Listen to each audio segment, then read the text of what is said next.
We are what we eat, we are how we move, and we are what we think. Your book makes me feel we are ultimately our genes. I can't do enough because my genes will take me in a particular direction. Your genes, they load the gun. It's your lifestyle that pulls the trigger.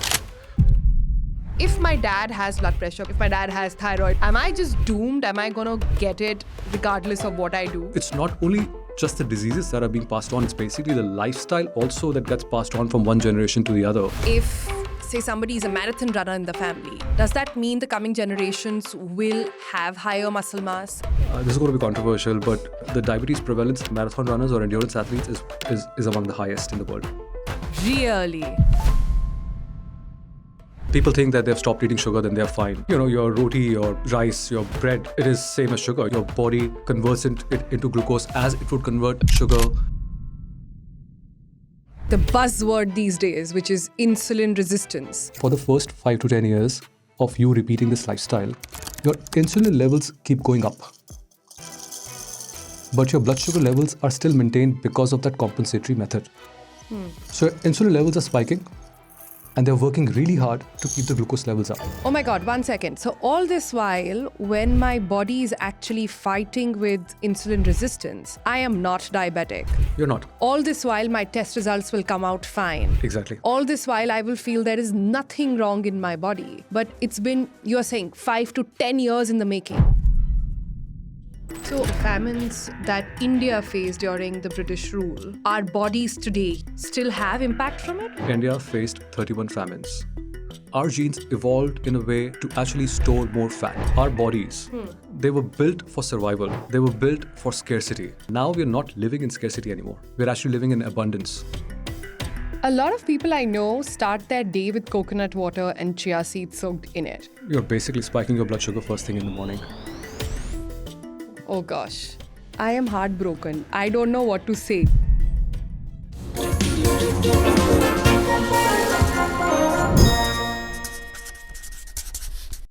Okay, internet these days has lots of advice on health. Some good, some bad, some outright ugly. So we thought we'll do a podcast which actually sort of separates that, right? What is it that the doctor or a certified coach will prescribe versus what the internet would like you to believe? So welcome on that note to Doctor versus Internet. I'm Sonal Mehrotra Kapoor and our guest today is Karan Sarin. Karan is a metabolic health coach. उसके बारे में हम जानेंगे कि ये होता क्या है.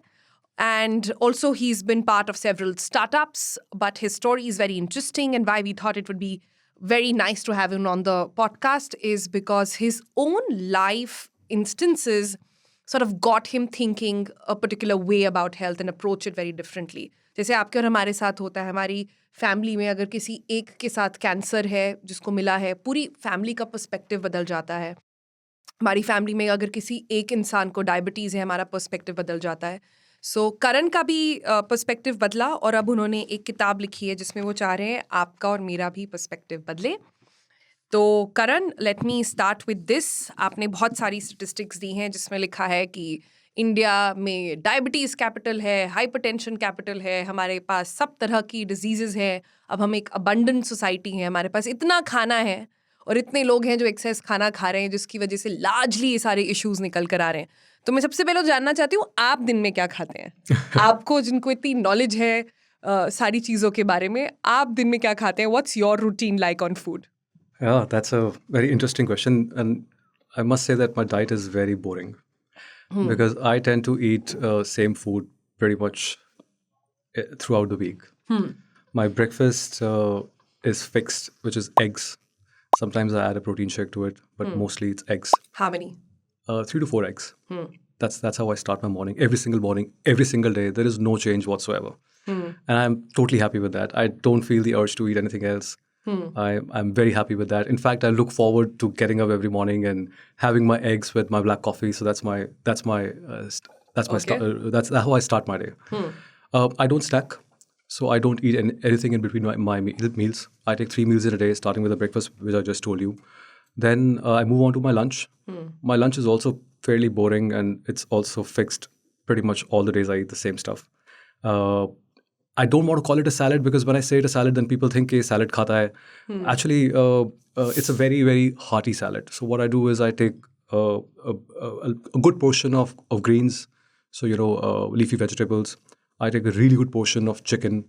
Then I take a really good portion of avocado and then cheese. And then I drizzle my olive oil and vinegar on top of it. So that's my lunch. And I really look forward to this lunch. It is something that I eat 3 to 4 times a week, every single day. Protein and fat, no carb. Very less carbs in the form of vegetables. Yeah. So my lunch and my breakfast has no carbs or very little carbs in the form of vegetables mostly. It's mostly fats and protein. Yeah. Then, like I said, I don't snacks in between. But let's say if I have an urge to snack in the evening, then it's usually nuts. So that's my go-to snacks, mixed nuts. Any sort of nuts, it doesn't matter. That's what I would snack on if I need to. Otherwise, I'll go straight to my dinner. And dinner, I'm very flexible. So usually, we have dinner together, my wife and we have 2 kids. And, kids are, they want to eat what they want to eat. Sometimes they want to have pasta. Sometimes they want to have, whatever they want to eat. So dinner is my one meal where I'm flexible and where I accommodate carbohydrates in my diet. We will eat typical Indian food from, dal chawal to roti with sabji or dal. Sometimes dinner has grilled chicken or fish, anything. So dinner is totally flexible, and usually it has some amount of carbs in it. But then I'll make sure that there is enough protein along with that. Right. And before this podcast, we got some coffee. He's had his coffee black without milk and sugar. I've had my coffee with almond milk and monk fruit. So that's the information over there. Let me segue from here. Okay. I want to go back to why we are the way we are. Right. Right. I used to think, like I was telling Karan a little while ago, I used to think that there are 3 mantras that define us. We are what we eat, we are how we move, and we are what we think. But your book makes me feel that all of this does not hold. We are ultimately our genes. And that defines everything in our body. The diseases that I will get, the habits that I will have, the metabolism that will grow, the exercises that I need to do, basically everything. I can't do enough because my genes will take me in a particular direction. How? Explain that to me. Yeah. Look, that's true, partially. Genes play a very important role for the way we are. But I have this saying that genes, they load the gun. It's your lifestyle that pulls the trigger. So if there is one thing that I want your audience to take away, it's not that they just sit back on the chair, relax, saying that, hey, I was built to be like this, and not take any steps, because genes, of course, they matter a lot, and we can talk about that in detail, why they matter and what led us to be here. But I want you to understand that genes have an important role, but ultimately it's your lifestyle what that impacts your metabolic health. So don't give all the credit to genes is what I would say. But to answer your question, we Indians specifically, we have a predisposition to have metabolic disorders. And for those who don't know what metabolic disorders mean, metabolic disorders are basically a cluster of chronic lifestyle diseases. It starts from diabetes, which is extremely common in India now, right? India's now the diabetes capital of the world. There are 101 million diagnosed diabetics already in India. Then you move into cardiovascular disease, hypertension, fatty liver, obesity, to a large extent, your neurodegenerative diseases like Alzheimer's, and then also your fertility-related issues like PCOS and erectile dysfunction. This is a cluster of this entire cluster is called metabolic disorder, essentially. And we, as Indians, are predisposed to have these metabolic disorders early in our life, and also we are predisposed to have them. The probability of us having these disorders is higher than, let's say, a Caucasian or a European population. The reason for that is, of course, it's our past, it's our genes, and our DNA doesn't get changed, but our epigenetics get rewired. And there are multiple researchers, and it's known by various different names. Some call it thin fat Indian phenotype, some call it thrifty genome, and basically they all say the same thing. What it means is that our genes evolved for the time period that we were living in the past. And to give you some context, when British were ruling us during the colonial years, they ruled us for 190 years, starting from 1754 till 1947, right? During that time, India faced 31 famines. That's an average of one famine every 6 years. Before Britishers came here, we used to rarely have famines. It was like one famine every 50 years and usually at a small scale. But that changed completely during the colonial rule. And the reason it changed, it's not because there were more natural calamities or anything. It was basically induced by the British policy. British, they basically changed our entire infrastructure. They changed how the agriculture was done. They forced Indian farmers to produce cash crops. These are crops like sugar, opium, cotton, over staples like wheat and rice, because you get less money growing them, and so they forced farmers to grow cash crops. And then they built the entire infrastructure from railways to everything which was oriented towards export. So whatever the farmers were growing, even the staples that they were growing, they were being shipped abroad. They were exported instead of the domestic consumption, which led to all of these famines. Not only that, there were various other policies that influenced this. And 190 years is a pretty long time. Our DNA doesn't change, but our epigenetics change. And they change for a good reason, because they have to survive. And one of the major changes that happened was that we had to figure out how are we going to survive in a state of famine. And our genes evolved in a way to actually store more fat, because fat is a really good energy source. And if your body is able to hold on to more fat, the next time when famine comes, there's a pretty good chance that you're going to survive that. And these epigenetics are passed on from generation to generation. There is a study that I have cited in my book, which is the clearest evidence of this. In China, there was a famine in 1954, and there was a study done across 3 generations of the people who faced that famine to find out the generational impact of famine. The researchers, they first looked at mothers who were expecting during that famine time. They call it F0 generation. These were the mothers who were expecting babies, who were pregnant, and they faced severe starvation during that point of time.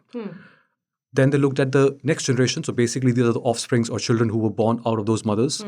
And what they found was that this generation had 70% higher chance of becoming of getting diabetes. 70% higher. Purely because of the adaptations that mother went through during the time of starvation, and that was passed on to the children when they were in the womb, and that's the epigenetic. And the third generation? Yeah, it didn't end there. So third generation, which was called F2, when they looked at them, they had 2 times higher chances of developing diabetes as compared to the average of rest of the population. So there is a clear evidence that these epigenetics are passed on from generation to generation. And so am I to understand that the famines that India faced during the British rule, our bodies today, your and mine, still have impact from it? Absolutely. And before you think that it's too far in the past, by the way, the last famine in India was in 1950s. So it's not that too far apart, right? And these epigenetic, through these studies, have shown that they're passed on from generation to generation for a pretty long time. So basically, our bodies, they were built for survival. They were built for scarcity. Unfortunately, now that survival mechanism had turned against us, because now we're not living in scarcity anymore. We're actually living in abundance.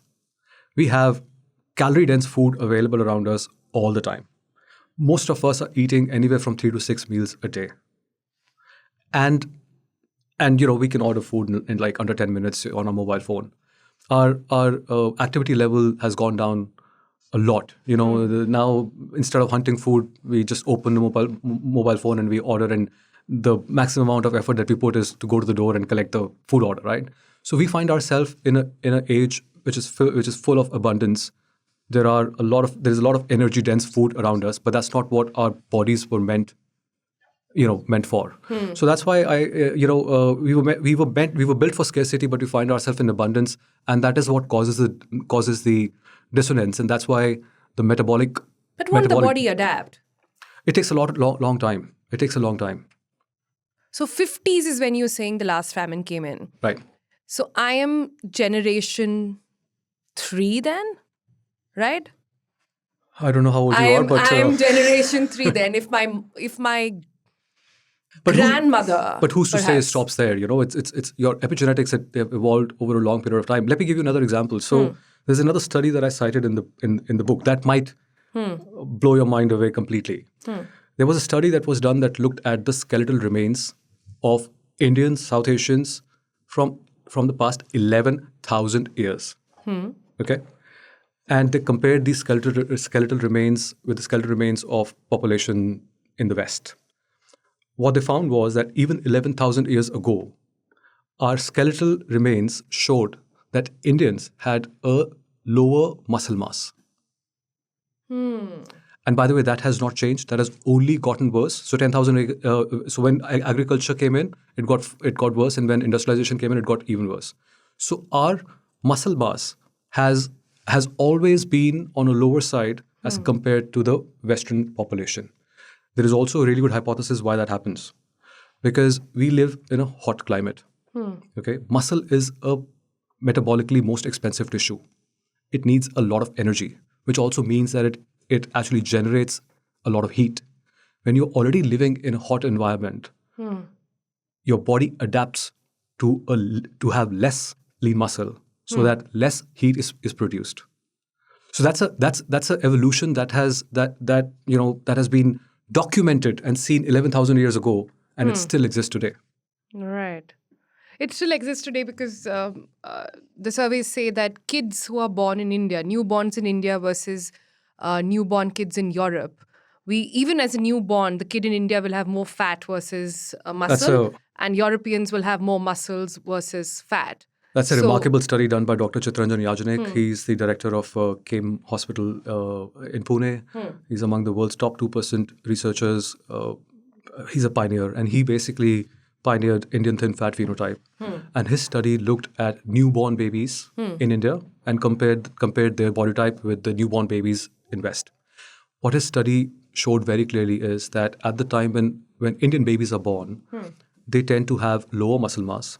They tend to have more fat mass, and that fat mass is typically stored in their visceral area. I'm talking about newborn babies.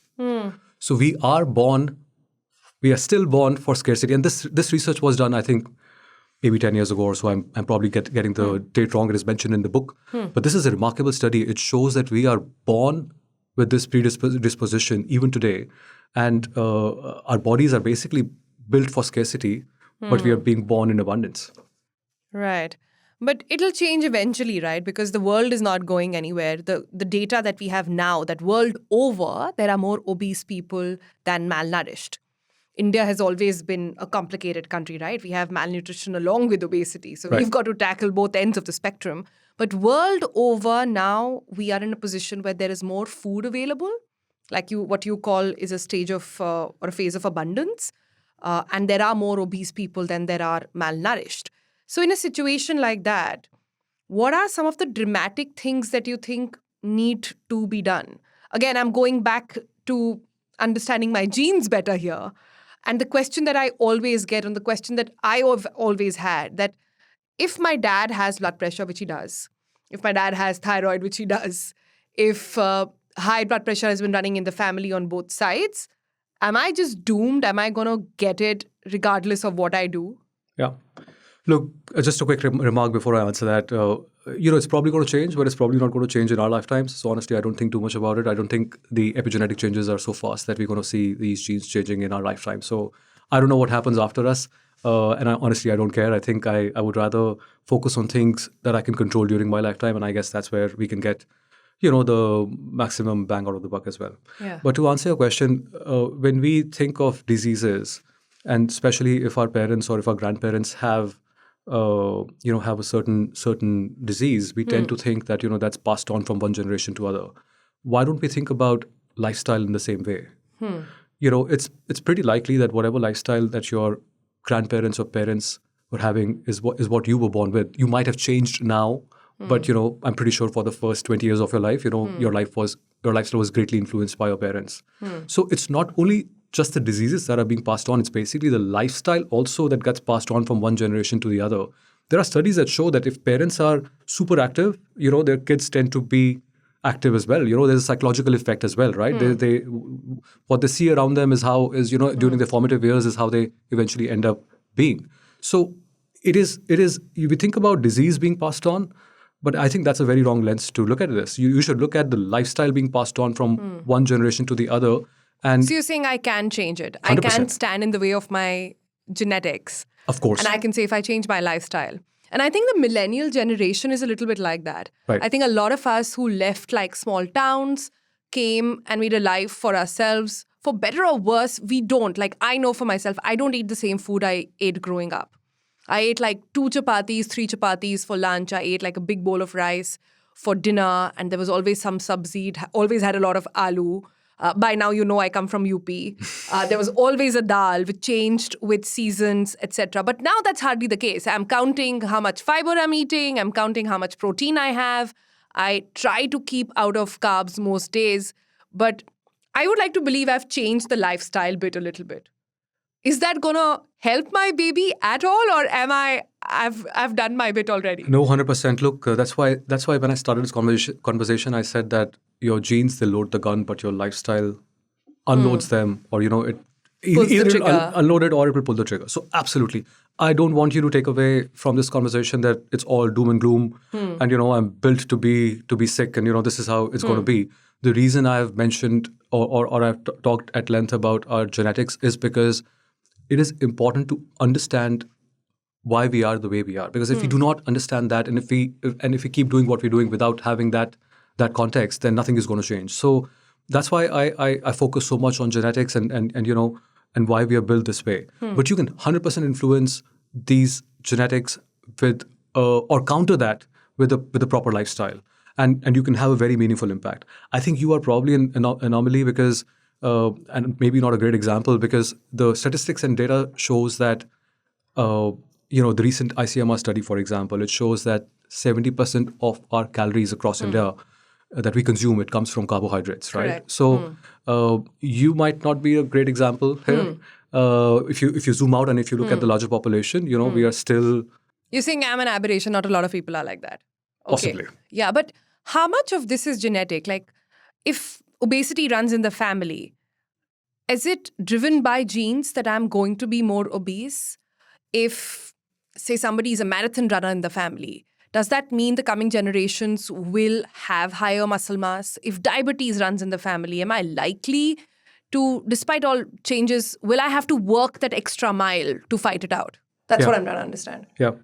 Actually, before I answer that, I mean, you mentioned marathon runners. This is going to be controversial, but I have a first-hand experience. I used to work for a company that actually used to build supplements for marathon runners, for endurance athletes. Marathon runners are one of the diabetes prevalence among marathon runners or endurance athletes is among the highest in the world. Really? Yes. So you might think that they are running and they are the fittest people. They're probably fittest from outside, but inside they're not. And I tell you why. And I have a first-hand experience because they do extensive carb loading. Do you know the amount of carbs endurance athletes consume to run? They would do a carb loading before their race. Then they typically consume these carb gels, and they basically go through this gel, one sachet of gel every hour that they're running, and then they end their race, and then again of course they need to replenish, and they eat more carbs. And diabetes prevalence among marathon runners is one of the highest in the world, simply because of the amount of carbs that they consume. But aren't they like burning it out? Look, it's far more complicated than that. There is a term, I don't know if you've heard, which is called TOFI, which is thin outside, fat inside. Yeah. Right. So you might look thin from outside, but you have fat built into inside. And unfortunately, because of our predispositions, our genes, we Indians tend to have predisposition for TOFI. We might look thin from outside, but actually we have fat building inside our body, and that this fat is typically around a visceral area, or which is basically deep in your abdominal cavity. Yeah. Or That's it is the deadly one. That's the one that Exactly. takes away lives. Or it is inside our organs, which is called ectopic fat. And we Indians tend to store fat in these regions more than then subcutaneous fat. Subcutaneous fat is under your skin, something that you can, pinch and jiggle. And there was a study that I've mentioned in the book. They basically compared that how Indians or South Asians store fat versus how Caucasians store fat. And in that study, they found clear evidence that we tend to store fat in our visceral and ectopic area when we gain fat, whereas Europeans, they tend to gain fat mostly in subcutaneous area. Storing fat in subcutaneous area is actually pretty good. It's pretty healthy. Storing fat around your organs or in your organs is extremely unhealthy. So even if you look thin from outside, you could have a lot of fat deposition around your organs or inside your organs, which, by the way, for your metabolic health is the worst thing that can happen. So, and that's why I believe that markers like BMI are extremely misleading in Indian context.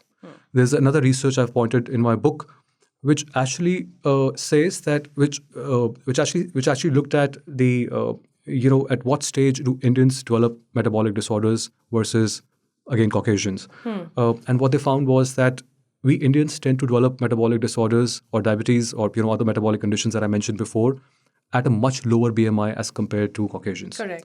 And that's why, I don't know if you know this, but the BMI guidelines have been revised for Indians. Yeah. Typically, you are considered, if you are at a BMI 25, you're considered overweight. And if you are above 30, you're considered obese. 25 for men and Right. 30 for women. No, 30 is for obese, 25 is for overweight, 30 is obese. Okay. For Indians, that has been now revised. And it is 23 for being overweight and 27.5 for being obese. Simply because we tend to develop metabolic disorders at a much lower BMI. So BMI is a really, really terrible marker to look at. It doesn't tell you where you are storing fat, whether it's subcutaneous, whether it's visceral. It doesn't tell you about your metabolic health, and it doesn't tell you about the characteristics of the fat cell, which, by the way, is a whole topic in itself. There was another study that was done, and I've cited that in the book, where they basically looked at the fat cells of Indians and compared them with the fat cells of Caucasians. Now, this is really important, and this is really important to understand. So, what they found was that there are only two ways to gain fat. Either you are going to increase the number of fat cells in your body.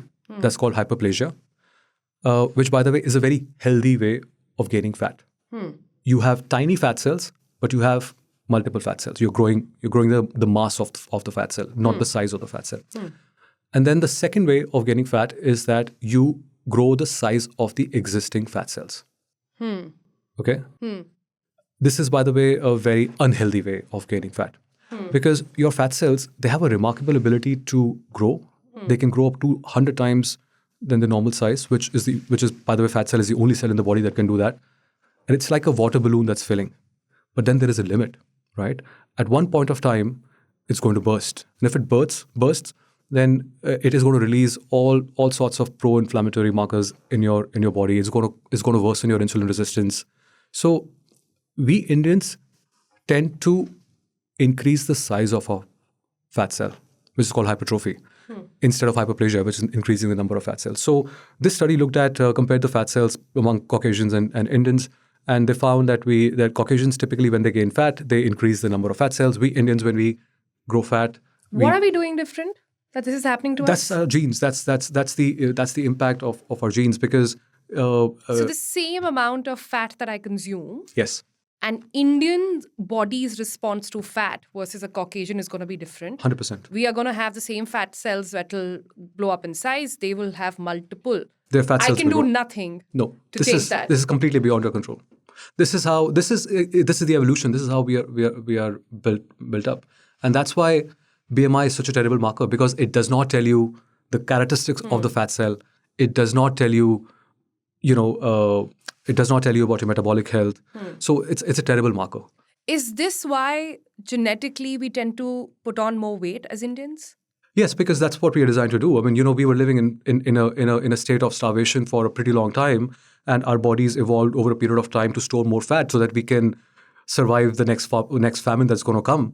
And that's why we are better at hoarding fat, and we tend to do that mostly at the wrong places. Instead of subcutaneous, we tend to do it, around our organs. or in our organs, which is extremely unhealthy. So we Indians are not just hoarders in general. All the mothers over there who've been accused, we actually hoard fat as well. Like that's an interesting one. But I want to go back to then understanding what should we be doing differently. Yeah, what I want you to understand is that most people think of gaining fat in terms of eating more calories.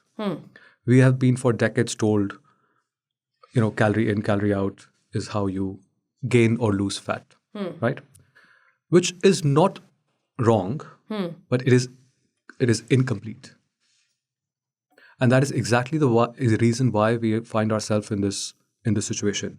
Despite knowing calorie in, calorie out, we are, as a society, we are getting more and more obese, and there is a study that says by 2050 India will have 450 million obese people if nothing changes.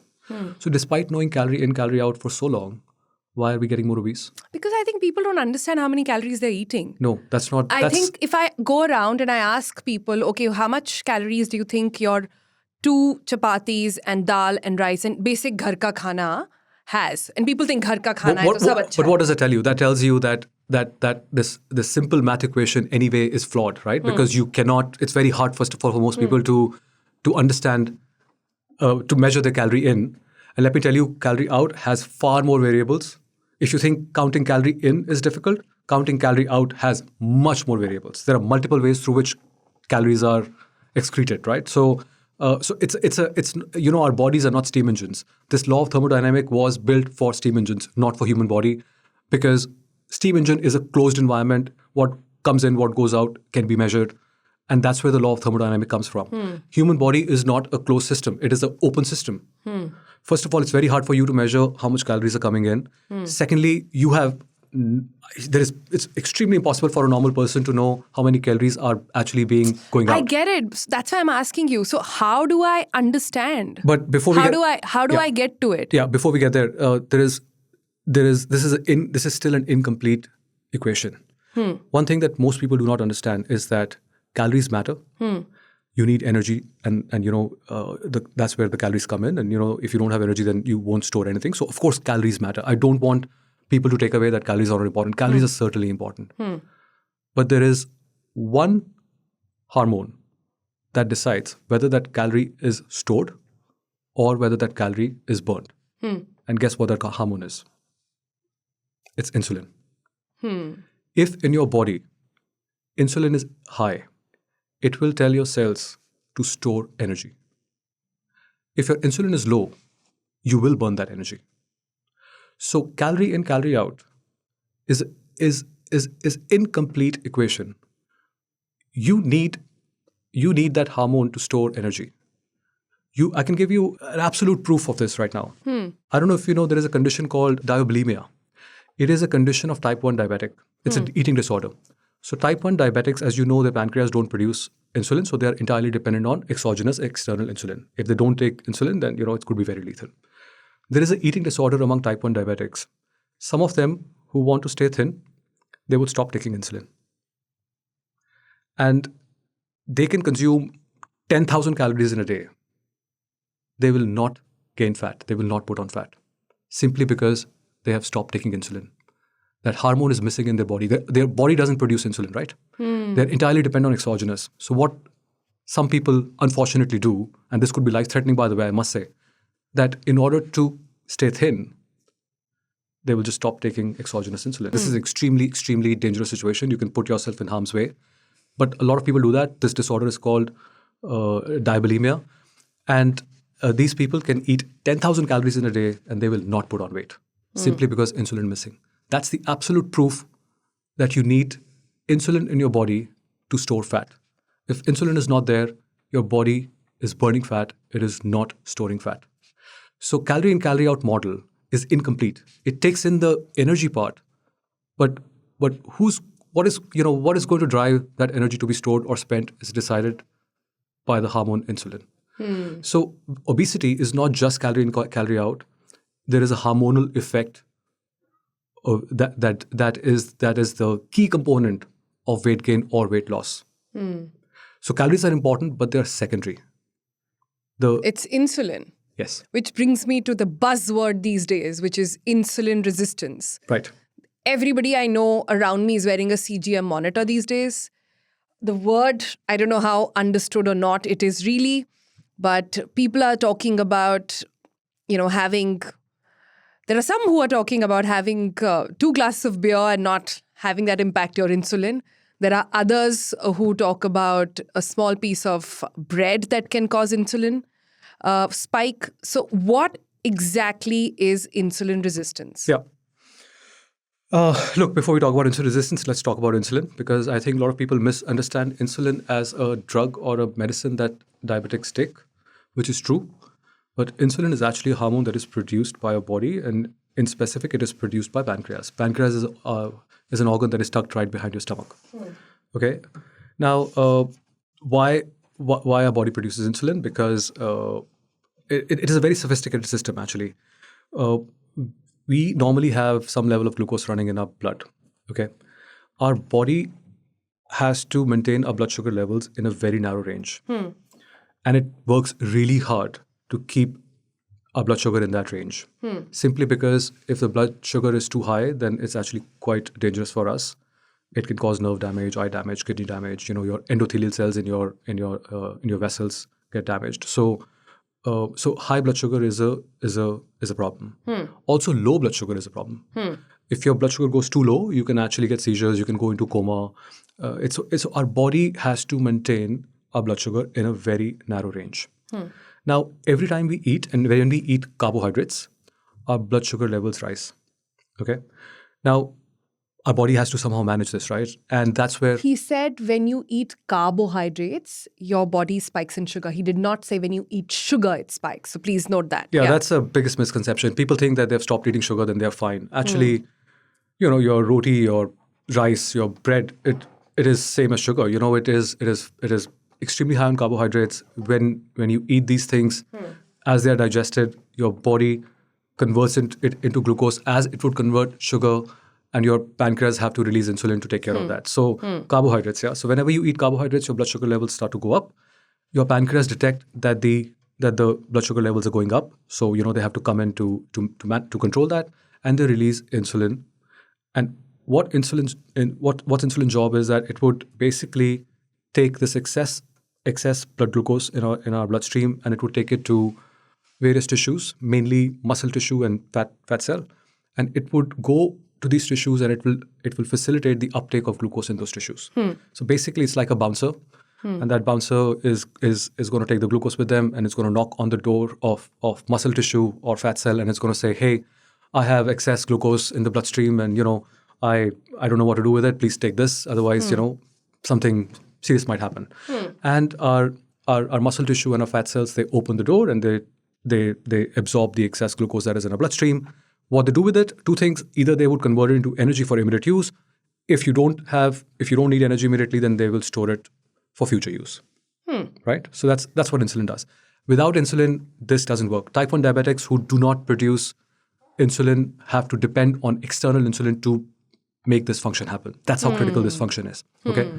Now, we unfortunately, and usually, not usually, normally, after the insulin has taken care of the blood glucose, it has to come down. So, your insulin levels. So that's how nature designed it to be. It comes out, it takes care of glucose, and then insulin levels come down. Unfortunately, we find ourselves in an age where our insulin levels are chronically elevated. It's a condition called hyperinsulinemia. Now, let me explain that with an example, right? You get up in the morning, you would have typically everyone will have a breakfast. That breakfast most likely will be poha or idli or dosa or paratha, which is, by the way, 70 to 80% carbohydrates, refined carbohydrates, I must say. As soon as you eat them, your blood sugar levels start to go up. The pancreas releases insulin, and insulin takes care of that glucose. Typically, it takes 2 hours in a normal person for the glucose levels to come down. But insulin will stay out for a little bit longer because it wants to make sure that all the glucose is gone. So that takes about 2 to 3 hours. Now you are mid-morning, it's time for your chai. Typically, that chai involves sugar in it. And then you will have, of course, a rusk or a biscuit or a cookie with it, which is, again, made of maida, carbohydrate, and, it gives you a sugar rush again. Now, your insulin levels are still elevated from your previous meal, but now you have dumped more glucose in your body. So your insulin not only stays elevated, but now your pancreas have to produce even more insulin, right? It takes another couple of hours for it, and it still stays up. Now you're in the lunchtime, and typical lunch in most houses is, I don't know, rajma chawal or curry chawal or whatever. Something, again, which is extremely carbohydrate heavy, right? Now your insulin levels are still elevated, by the way. Now you've put more glucose in your body. So insulin levels stay elevated. They don't come down, they stay high. So that knocking is constantly going on. Yeah, exactly. It's constantly we're asking either our muscles or the fat to sort of say that, hey, I have more. Exactly. Do you have space? It doesn't end there, unfortunately. Now it's evening time. We are a little bit hungry. We need a small snack. For most people, snack is a samosa or a Maggi, which is basically starch on starch, or carbohydrate on carbohydrate. And now our blood sugar levels. There we go again. So insulin is still high, by the way. Huh? And then our final meal of the day. Finally, now our body's thinking, hey, now I'm going to relax. But then we dump more carbohydrates because most of the meals they are, they include chapati, rice. Maybe they have a little bit of a protein dal, a protein in the form of a dal or a paneer. But there is definitely a carbohydrate component in it in the form of roti or rice or bread or whatever, right? So now our last meal, again, carbohydrate rich, our insulin levels were already quite high. Now we have dumped more glucose. So insulin levels stay high, and not only stay high, they go further up, and we go off to sleep with high elevated insulin levels. And we do this day after day after day. What happens if you have the same lifestyle, which a lot of people do for several years? You become insulin resistant. That's how you become insulin resistant. Why? Because there is only so much capacity that your tissues have. There is only so much capacity in your muscle tissue or in your fat cells. Like I was explaining earlier, they don't want to burst, right? There's only so much energy they can hold in them. So what they do is, it's a defense mechanism. They become resistant to insulin to protect themselves. They shut the door and they say, I'm not going to take any more. Well, they can't technically shut the door, but they basically become resistant. And what happens is that's when our body is extremely sophisticated. It tries to compensate that by producing even more insulin. So I gave you that bouncer example. Earlier, it was only sending one bouncer to the tissue cell and knocking the door and opening the door. Now it sends 3 bouncers, 4 bouncers, 5 bouncers. And by the way, these extra bouncers are able to take care of glucose for a certain period of time, and that certain period of time is a pretty long time. Anywhere from 5 to 10 years. This compensatory method, keeps working. So basically, that means that your glucose is in check, but your insulin levels are elevated. Oh my God, 1 second. So all this while, when my body is actually fighting with insulin resistance, I am not diabetic. You're not. All this while, my test results will come out fine. Exactly. All this while, I will feel there is nothing wrong in my body. But it's been, you're saying, 5 to 10 years in the making. You get it. Absolutely. So you have an underlying dysfunction for 10 to 15 years before your blood sugar levels start to spike. And that is a terrible, terrible tragedy. We look for wrong markers. For the first 5 to 10 years, your pancreas are overproducing insulin as a compensatory method, and it takes care of the glucose. If you do a fasting blood sugar test at that point of time, or if you do an HbA1c test, they both will come normal. Wow. But your insulin levels are elevated. So you have an elevated insulin for like 10 years or so and normal blood glucose levels. You think you are fine because you are measuring blood glucose, which is low. But the underlying dysfunction is at its peak. Now, somewhere around 10 years mark, and look, this timeline could vary from person to person, so please take it with a pinch of salt. Genes will come in. Yeah, it varies, right? It varies on your lifestyle, multiple other things. But just figuratively speaking, around the 10-year mark, now your pancreas are basically tired, and your beta cells are now tired. And, some of them start, to die or dysfunction, And that is when first time your glucose levels will slowly start to go up, because now insulin can't keep up to keep it under control. That's when it shows. And at that time, you will go for your annual checkup. Your doctor will will order a fasting blood sugar and HbA1c. Your fasting blood sugar will be at 105, 110, figuratively speaking. And that's when they will say, hey, you know what? You have prediabetes. What you should do? You should eat less and move more. And that advice has never worked for anyone ever. You go back, you go on with your life. No one told you to change your lifestyle. Nothing happened. You think that you are undefeatable. 5 years later, now your your beta cells there's a complete dysfunction there, or a large dysfunction there. And now that even that excess insulin is not able to control the glucose, so now your glucose levels are going higher and higher. And 5 years later, you go back to your doctor for an annual checkup. They do the same test, and they will find that your blood sugar levels are now at above 125 milligrams per deciliter, and that's when they will tell you that you are diabetic. Why don't I demonstrate this for you? So I want you to imagine that this glass here, which is closer to me, represents the insulin levels in your body. And the glass that is closer to you represents the level of glucose running in your bloodstream. Now, imagine you eat carbohydrates.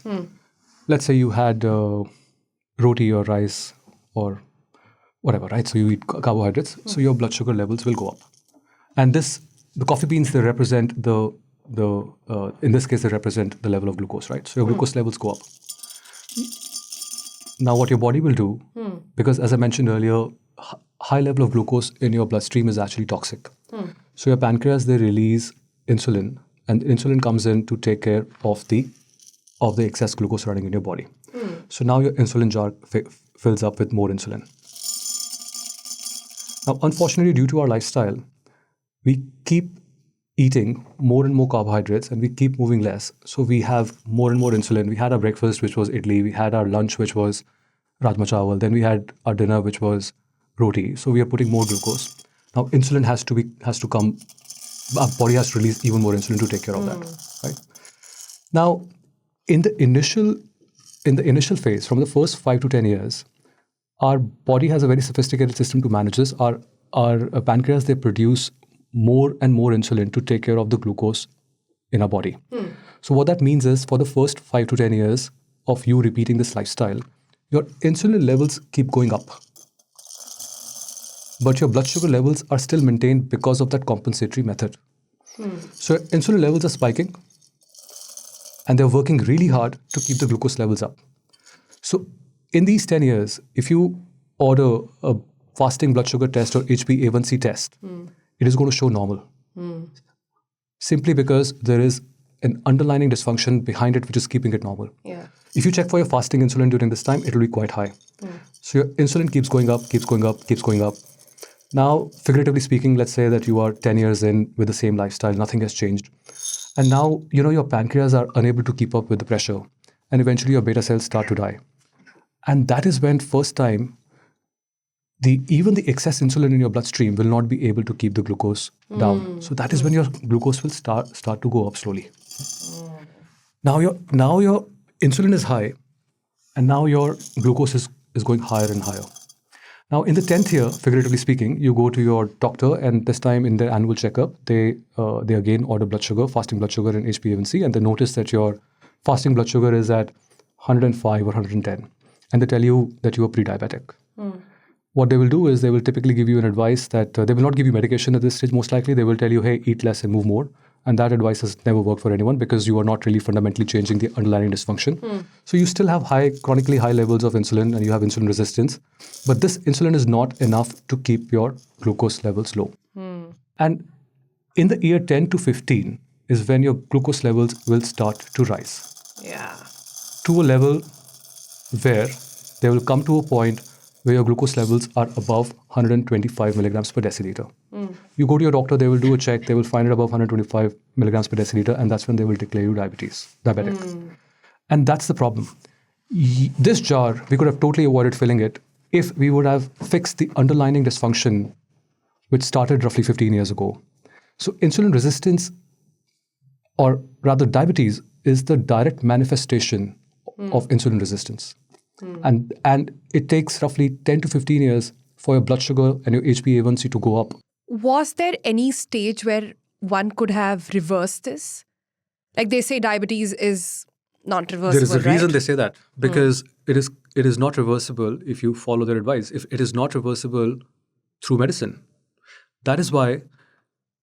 So look, typically now you're diagnosed with diabetes, right? So let's continue with that hypothesis. So now doctor will tell you, hey, you're diabetic, you should take blood sugar lowering medicine. Okay? They'll give you metformin or something else, right? What that medicine does is that only masks the symptom. These medicines are super effective. They will keep your blood sugar levels low. But that high insulin is not addressed. So underlying dysfunction is no one No one is addressing that. These medicines, they only mask the symptom. That's why doctors would tell you that diabetes is irreversible, because it is irreversible through medicines. The only way to reverse this condition is through lifestyle changes. And by the way, it's never too late. There are studies that have shown that people with advanced diabetes have reversed their diabetes with ketogenic diets or with low carb diets. But that requires a lot of discipline, and that requires meaningful changes, in your lifestyle, and you can absolutely reverse this condition. And you know what makes me really angry is that, why do this when you are already now diagnosed with diabetic? It's 15 years too late. It would have been far more easier to make this reversal in year 1, year 2, year 5, when your blood sugar levels were still low. And at that time, these lifestyle changes would be far more effective. Okay, than what with they're this now. knowledge and with this entire timeline of diabetes being in the making for 5 to 10 years, 15 years in other cases, what test can I do today to understand my insulin resistance? It's a great question. That's a great question.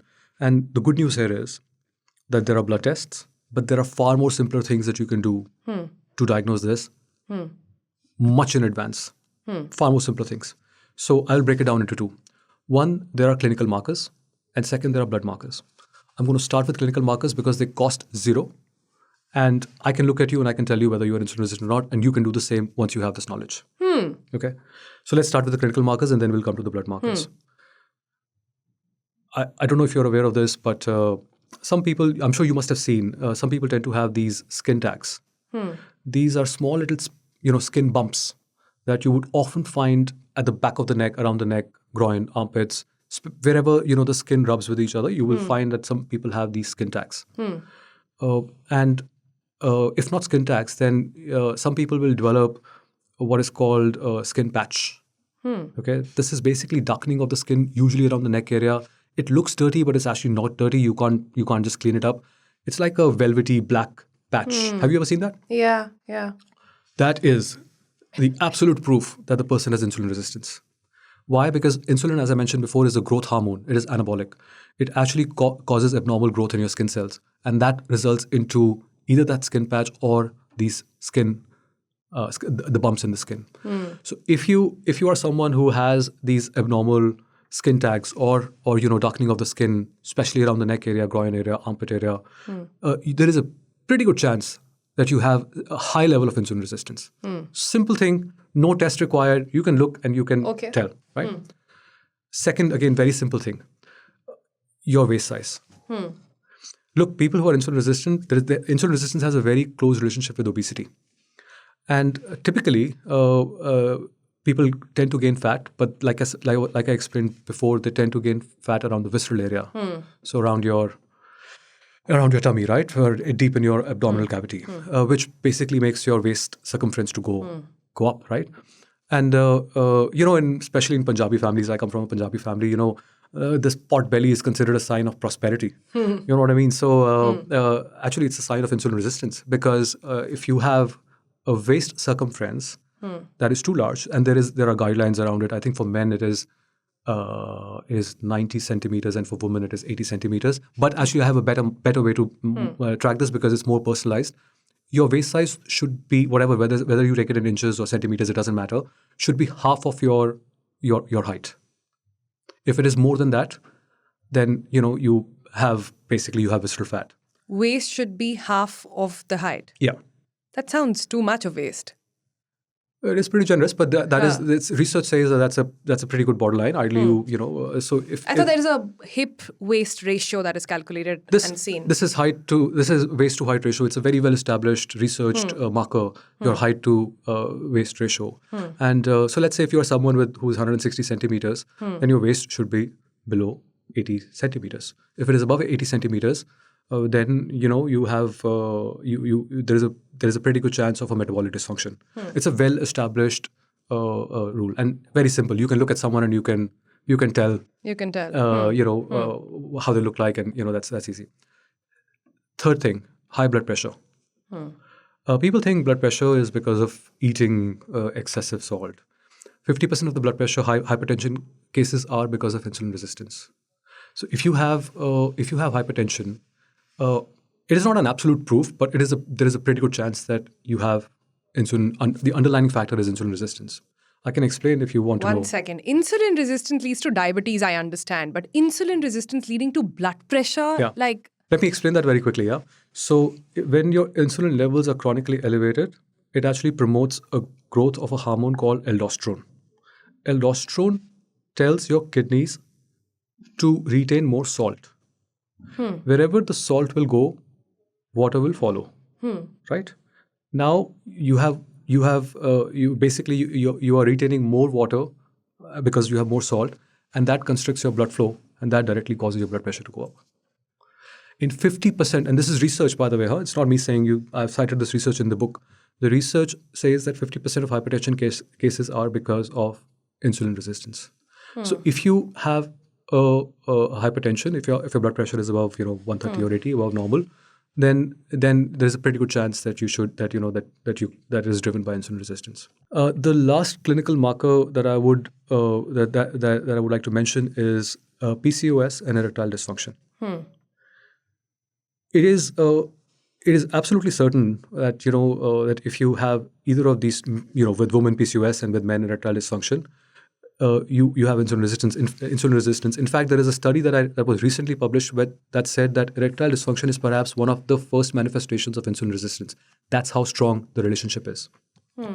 So, and in 70% of PCOS cases are driven because of insulin resistance. So, if you have PCOS and erectile dysfunction, there is a pretty good chance that you are insulin resistant. So these are clinical markers. I'll just quickly wrap them up. Skin tags, darkening of skin patches, your waist size, hypertension, high blood pressure, and PCOS and erectile dysfunction.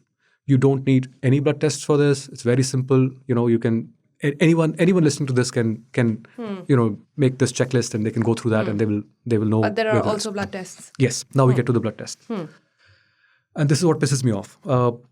These blood tests are so simple. Almost every lab would do it. And they're so cheap. And I do not understand why conventional medicine does not include this in their annual checkups.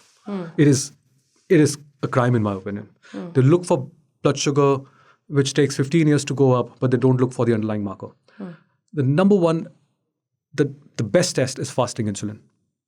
Okay? It's under $500. Most labs would do it. Unfortunately, you can't do it at home. Like, you can test your blood sugar at home. You have to go to a lab because it's a hormone. So, a lab would do it. Under $500, cheap test. It will tell you about your fasting insulin levels. And that's the number one test that everyone should get done. Even if your doctor doesn't order it, go do it yourself proactively. I highly recommend. But I must add something here. When you will get your blood when you will get your fasting insulin done, you will see in your report there will be a reference range. And that's the second biggest crime. That reference range will tell you in India that fasting insulin levels of up to 25 are normal. Let me tell you this, without any doubt, if your fasting insulin levels are at 25, you are extremely insulin resistant. Extremely.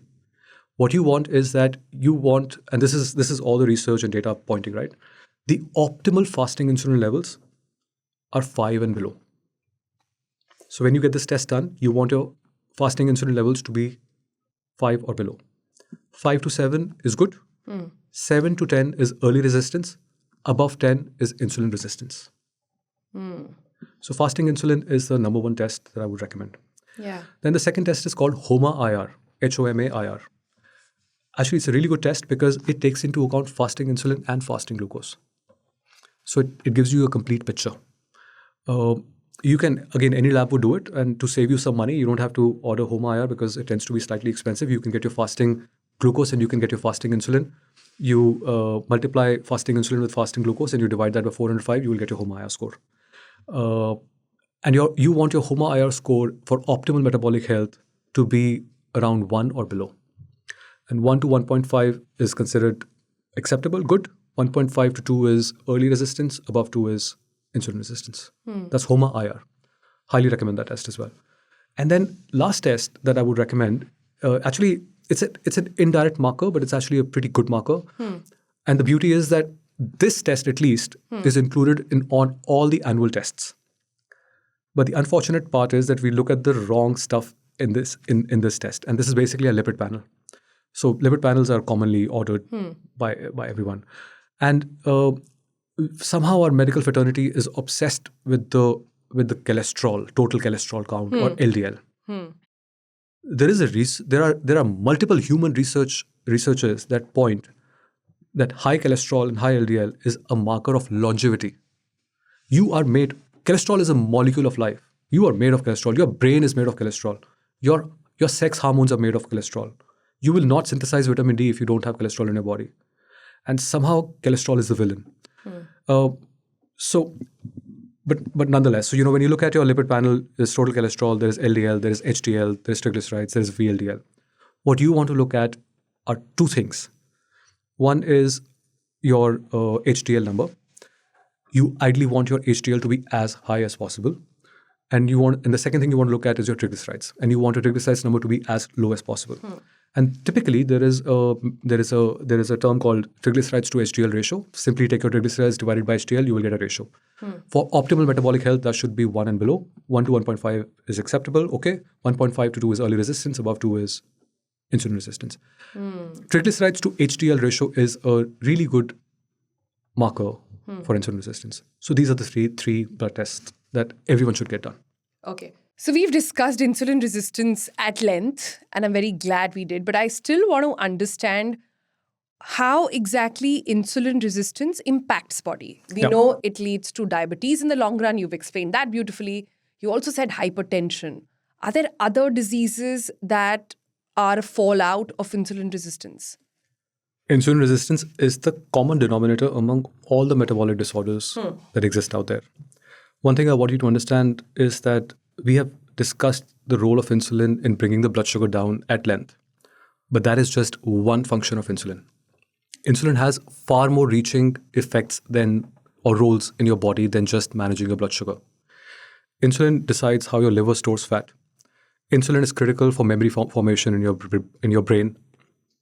Insulin is it makes sure that your sex hormones are balanced. So insulin has a far more reaching. It actually has a direct impact on your nerves, which then impacts your cardiovascular health. So insulin has a far-reaching effect than just diabetes, basically. So what do you have to say about all these people I see with CGM monitors all the time? Does that help? Look, I'm a big advocate of CGMs. Actually, I used to wear them, and I still wear them very frequently, even though I'm not diabetic, but I still wear them. Simply because it's a great way to learn how food is responding in your body. So, how your body responds to the food that you eat. So I think everyone, if they can, they should wear CGM at some point in time. They don't have to wear it continuously. They can wear it, for let's say a month. And I think they will have a fairly good idea of the foods that they consume every day, how they impact their health. And I have a strategy that I usually tell people to adopt. I tell them to get at least 2 CGMs because each CGM works for 15 days or so. And my advice typically is that, wear it first, wear it once. And for the first 15 days, just monitor the foods that you eat every day. That'll give you a very good sense of how your everyday foods are reacting Just in know your body. Exactly. And actually, that's a really, for a lot of people, it's also, a revelation moment. Yeah. Because we think that, we're not eating sugar and we're fine. But then when you eat your roti and rice and bread, then you see your blood sugar spiking to the moon. And, when you see that data, that hits you really hard. Yeah. So actually, I really recommend for people to go through that. So first 15 days, test out every food that you eat on day-to-day basis and get to know how it's reacting to your blood sugar. And then wear it again for 15 days. But next time, try to, try different combinations. For example, if you are making your roti with wheat flour, then maybe try different flours, or maybe try a combination of different flours, or, try different varieties of rice, or try to, include more components in your meal, try meal sequencing, include salad, or, there are so many different things that you could do. So try to test different combinations in the second half, so that you know how to optimize your everyday foods. So that's my usual advice to people. I think CGM is a great technology. Everyone should use it, whether you're diabetic or non-diabetic, because it tells you how food is impacting your Yeah, I think the body. most mind-boggling thing for me with the CGM monitor was how combination foods just change the way your body takes it. So, for example, if you have sabudana alone versus you have sabudana with curd, world of a difference. Yeah.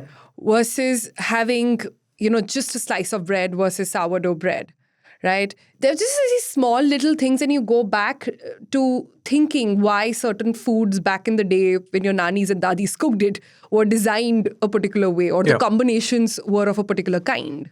Yeah. Look, I've tested 300 different Indian meals on my continuous glucose monitor, and I've had some really interesting revelations. First of all, I wanted to optimize my roti because that's something that most of us consume almost every day. And for me personally, when I eat roti, which is especially when it's made with wheat flour or whole wheat flour, which is most common form of flour that everyone uses, my blood sugar spikes through the roof. Even though I'm not diabetic, it just spikes. And there is a reason for it. If you like later, we can talk about it. I mean, our wheat has undergone a massive change. Yeah. For all the good reasons. It's just processed now. Yeah, processed, but also the wheat that we eat now is not the same wheat that our ancestors were eating. In the 1970s and 80s, we went through a green revolution, and during that time, India was actually running short of grains. Our population was growing, and we did not had enough grains to feed our population. We were in fact importing grains at that point of time. And that's when, we went through a green revolution. What basically happened was there's a gentleman called Norman Borlaug. He came up with a DOF wheat variety to increase the yield of the wheat. Yeah. Before that, wheat plant used to be really tall. And it was prone to fall if winds were high. And, so the yield was low.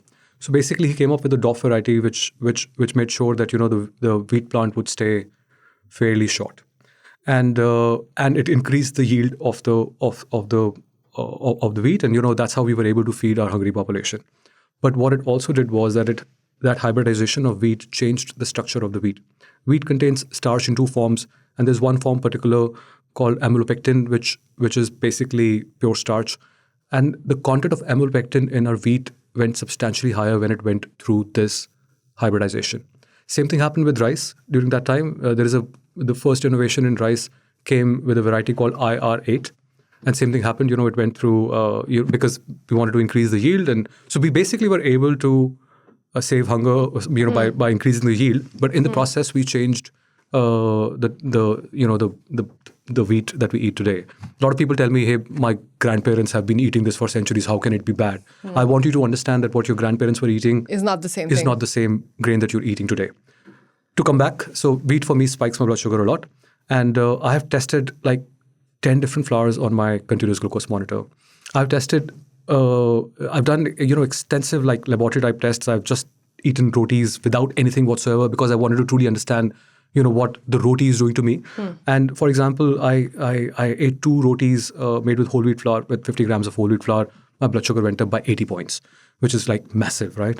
Then I wanted to bring it down. So I basically tried various different flours, like, I tried Amaranth, I've tried Emmer, Kapli wheat, and all of that. Which one was the best?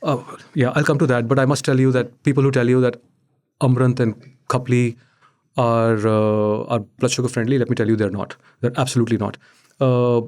They pretty much behave the same way as wheat. There were 2 flours in particular that performed better in my test, and they were basically our ancient grains, jaw and bajra. And my hypothesis is that these 2 grains went through less hybridization because they consumed less, and typically they go through less processing as compared to wheat. So they still retain some fiber by the time that flour ends up on your plate. So jaw and bajra gave me a blood sugar spike of like 49, 50 points. And this was just my testing, eating only rotis. Then what I did was that I added a sabji with these 2 rotis, which was really rich in fiber, fats and protein. I added a palak paneer sabji. So palak giving a lot of good fiber, paneer giving a lot of good fats and protein. And my blood sugar dropped further with these 2 same rotis to like 30 points or so. So, these type of discoveries you can only do if you measure. Otherwise, you are shooting in the blind, and that's why I think And also to underline here that it's what happened to your body might be different to what happens to mine. 100%. Absolutely. Right? Our makeup is so different, our genes are so different that it's going to ultimately not react the same way as it does for me and does for you. Yeah, more than genes, our metabolic statuses are different. And my insulin sensitivity would be very different from yours, and our insulin sensitivity would be very different from someone who's diabetic, and they're going to see a massive sugar rush with the same meal that for us would be totally fine. So absolutely, these are not the proxy of the results that I'm getting is not what you would get. However, directionally, they will tell you a lot. Right. I'm yet to meet a person who eats carbohydrates and their blood sugar don't go up, right? So that doesn't happen. So directionally, it still tells you a lot. So you can take directional insights, but of course, you have to do your own testing. That's why I'm a great advocate of CGMs, because they allow you to have this information and learn about your body. Which is what brings me to what I see online. Very different from what you're saying. You have so many influencers who tell you that, okay, eat this wheat or this atta for weight loss, eat this for diabetes, eat this for this. And this is doctor versus internet. So we're going to throw some videos at you and then see what is true and what is not. Should we go that? You're going to get me in trouble. That's the plan.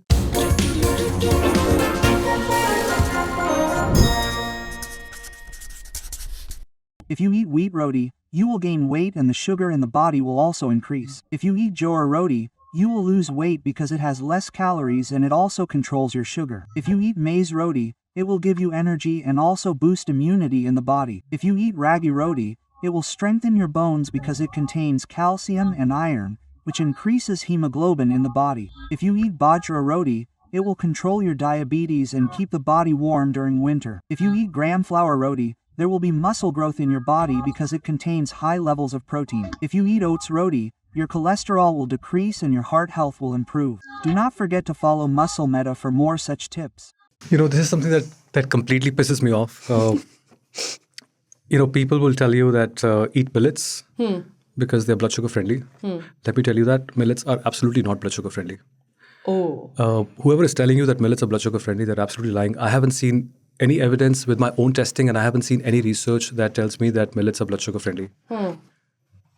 Having said that, millets are definitely more nutritious than wheat and rice. They definitely have better nutritional profile. So absolutely. But they still contain 60 to 70% carbohydrates. You can't defeat science, nutritional science. Those carbohydrates, when they hit your body, your blood glucose levels will go up. And if your blood sugar level goes up, your body would need to produce insulin to take care of that. And if you're diabetic, that's not helping your cause. So, looking at this video, the nutritional benefits that are mentioned here, they are so marginal that if you are someone who's diabetic or metabolically compromised, it's like trading dollars for pennies. You know what I mean? It doesn't matter. Yes, millets might have slightly 1-2 percentage point higher protein, 1-2 percentage point higher fiber. But can you, or calcium or whatever, right? But can you imagine the amount of ragi rotis you would need to eat to get your daily dose of calcium? And in that process, by the way, you're going to dump a lot of carbohydrates in your body, and your blood sugar will not thank you, and you are certainly not going to help if you're diabetic or if you're insulin resistant or if you have any metabolic syndrome. Sort of switching my aate ka halwa with ragi ka halwa is making no sense at all. Well, it depends on your reality, right? If you're metabolically compromised, there is no beating around the fact that reducing or stop eating grains is the way to go. But if you are someone who is metabolically fit, then of course you have better insulin sensitivity and there is a little bit of a leeway.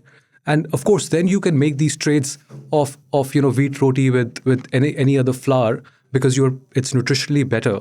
But someone who is metabolically compromised, I'm sorry to say, but replacing one grain with another is not a solution. Let's go to the next one. Dude, you're going to get a massive blood sugar spike from all that sugar and maida. Yeah, but a blood sugar spike is completely normal. It's just your body's natural response to eating carbs, whether it's from maida or anything else. But isn't that a bad thing?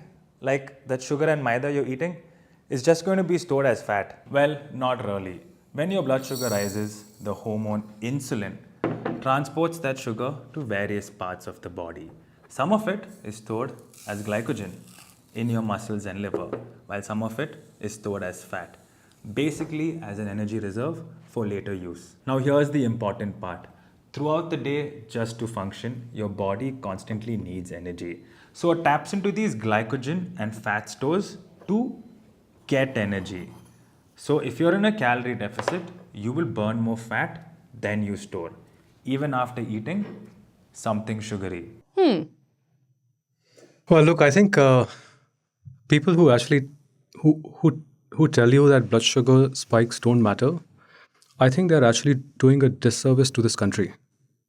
We are a diabetes capital of the world, and there is a reason for it. Telling people that blood sugar spikes don't matter, I think is the biggest disservice that you can do to this country, where we have 101 million diabetics and 136 million pre-diabetics. There was a study that was done that found that 57% of the people did not know that they had diabetes. So you have a massive population of undiagnosed diabetics floating around. And people going around on the internet telling people that blood sugar spikes don't matter, I think is the biggest disservice that they can do. I have spent last half an hour explaining you how chronically high levels of blood sugar drive hyperinsulinemia, which over a course of 10 years eventually leads you to become diabetes. And when you start off, you are completely healthy. So even in healthy people, this matters. But there is also another study that I've cited in the book, which also points at the acute effect of the high blood sugar. High blood sugar in your body has an acute negative effect as well. It actually damages your endothelial cells, and which compromises your nervous system, which can lead to many complications. So I feel that this is the biggest disservice people who tell on internet that blood sugar spikes don't matter are doing to the country. Okay, cancelling that one then. Moving on to the next. This one is actually from a doctor.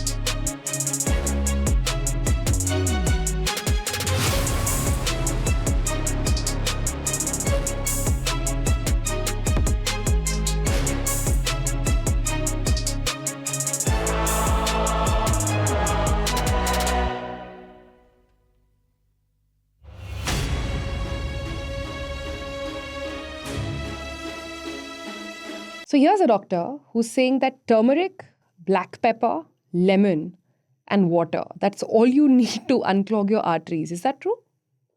Look, I have no idea. Some of these ingredients do have antioxidant properties, but I haven't seen any research that points that this particular cocktail of these ingredients is going to help your clogged arteries.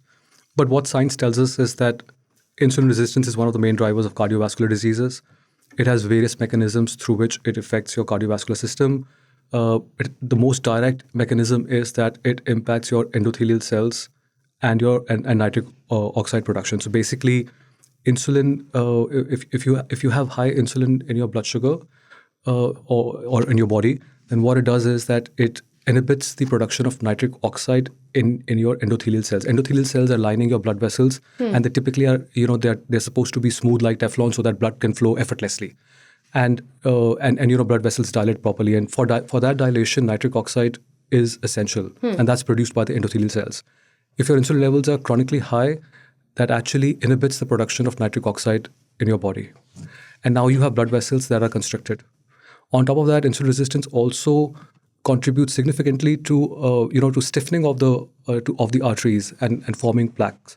And then, as I explained before, one of the direct mechanisms of insulin resistance is hypertension, because it increases aldosterone, which retains salt, which constricts your which basically also pulls in water, and now your blood flow is restricted. So science says that if you address insulin resistance, then you are in a much better position to address the clogged clogged arteries or not have clogged arteries. So I really can't comment on a No, but cocktail of what's this baffling recipe. is the fact that doctors, when they come out to say stuff like, have this 1 glass a day and you will never need medicines, do this and this will stop. Like, your body is so complex. How is there one size or one shot that can cure you of diseases? I find that very problematic with the internet. Let's go to the next one. On the issue of insulin, So this may be one of the most important reels. Watch till the end for the best tips.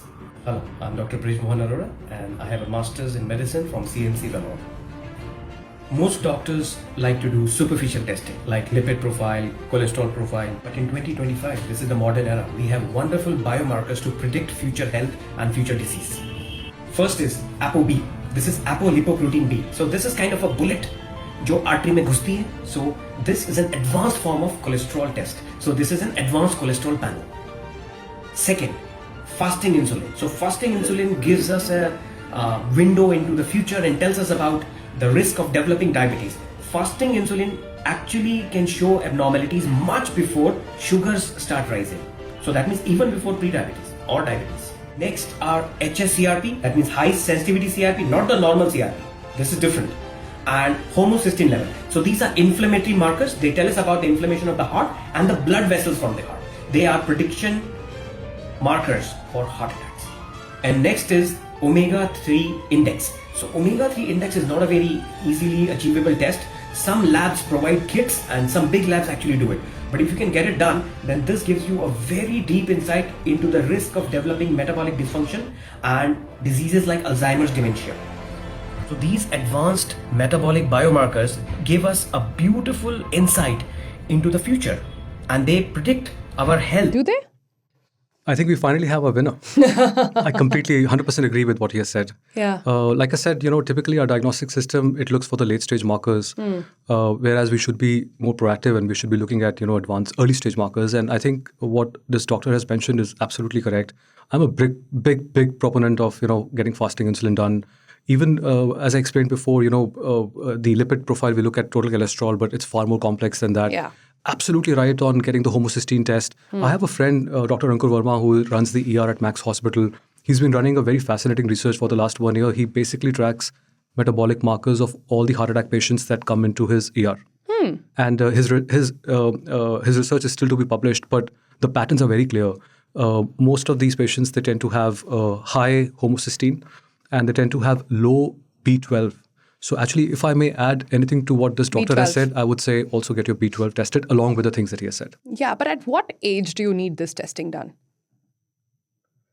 Well, I think the dysfunction starts early. It starts in your 20s and 30s.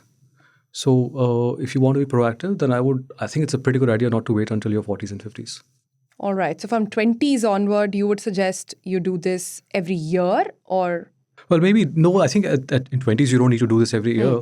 But I think as you get into your 30s and late 30s, you should absolutely, this should be part of your annual cycle. And I think as you get into your 40s, you should be more proactive and get it done every 6 months. Got it. If you drink coconut water, you'll stop feeling tired and foggy halfway through the day. And if you drink coconut water and sea salt, you'll stop craving sugar every afternoon. And if you drink coconut water with sea salt and lemon, your midday crash disappears because you're finally hydrating your cells. If you drink coconut water with sea salt, lemon, and cream of tartar, your energy is going to last all day because your adrenals can finally calm down. And if you want to increase your energy overall, make sure you follow me. Oh my God, I love coconut water. Please tell me this works. Well, absolutely. It works what she's saying. I mean, it gives you energy. The reason it gives you energy is because it is full of natural sugars. What that also means is that it's going to spike your blood sugar a lot, and that's how you get the energy. Your body doesn't differentiate between refined sugar versus natural sugar. It treats it the same way. And coconut water, despite all the good things in it, it also contains a lot of natural sugar in it. So when you consume it, your blood sugar levels spike, which means that you're going to get an energy hit. And that's how you get the energy. So every bit of what she has said is true, but that doesn't mean that it's good for you. I'm not saying it's bad for you. I consume coconut water, but typically what I do is I consume it before or after my workouts. That's the best time to have coconut water because now you have used your muscles and you can you can replenish your depleted glycogen stores with this sugar rush that you're getting. So, I think you need to time your coconut water. A lot of people I know start their day with coconut water and chia seeds soaked in it. You're basically spiking your blood sugar first thing in the morning. Oh gosh. What if people who have coconut water as a snack? Like, Please I really want understand- to reach out for tea, but instead of tea, I'll have coconut water. Please understand, your body does not differentiate between refined sugar and natural sugar. It treats it the same way. Your blood sugar will spike despite of the sugar coming from a natural source. Your blood sugar will spike through the roof, and your body will need to dump a lot of insulin to take care of that glucose. Your body doesn't differentiate whether that sugar is coming from coconut water or if it is coming from refined sugar or brown sugar or roti. I am heartbroken. I don't know what to say. Coconut water is like a lifesaver, and you're saying it's still spiking my blood sugar. You can test it on your CGM. You wear CGM. You will find that I've tested it. My blood sugar went up through the roof. It also came down fairly quickly. And like I said, you can incorporate coconut water or sugarcane juice if you really like it, but try to consume that within 2 hours window of before or after your exercise. It's a great sports drink in my opinion. Sports drink. Okay, so you really need to be having an athletic workout and then sort of have that. And if you add salts to it, like she said, then you are also replenishing your lost minerals in the exercise. So yes, I think she's right, but deceiving. Oh man! But you talked about CGM monitors, and I have Yes. an interesting one on that. Do you know what having beer and pizza together does to blood sugar levels? Let's find out. Today I'm having a 330 ml pint of Kingfisher Ultra along with half of a medium Domino's chicken pepperoni pizza. This whole meal is about 770 calories. Let's see what happens. Let's see what my glucose monitor says. Oh my god. Only 15 mg increase? This means that beer was more successful at reducing the blood sugar spike caused by the pizza than even salad.